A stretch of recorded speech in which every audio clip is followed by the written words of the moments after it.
Then come to me. Okay?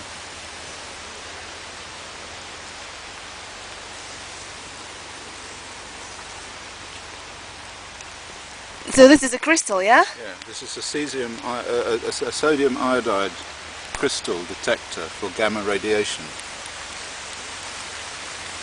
Okay.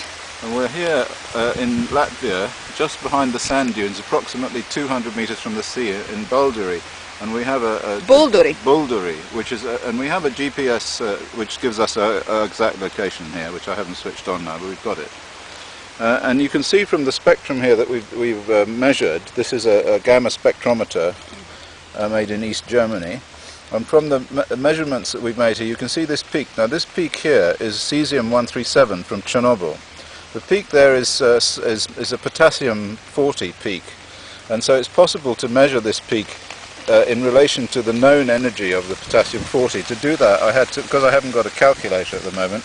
In your new fancy mobile. In my new fancy mobile, I had to work this out by hand, you see. So I'm rather proud of the fact that when I did this, and I worked it out by hand, this is the potassium-40 peak at 1460 keV, and this is the unknown peak, 290, that's the channel. And this is the channel of the potassium-40 peak. So you just take those, divide them out and multiply by this. Well, there's my multiplication, there's my division, and the answer gives you 665.1 keV.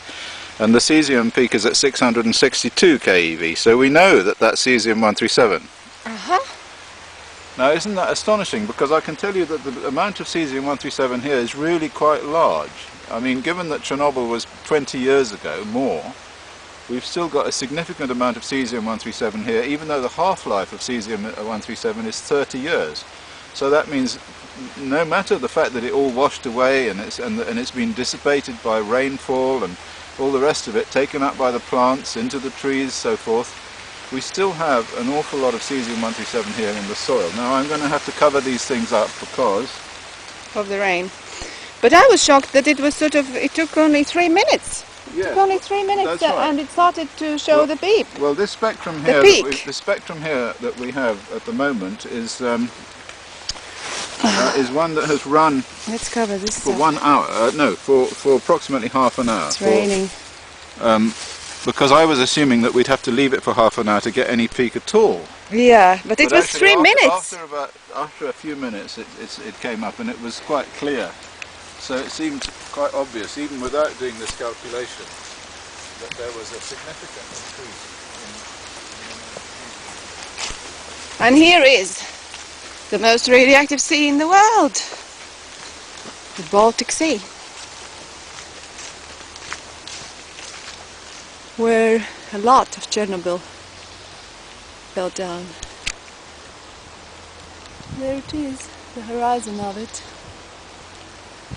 And our measurement is done just on the other side of the dune.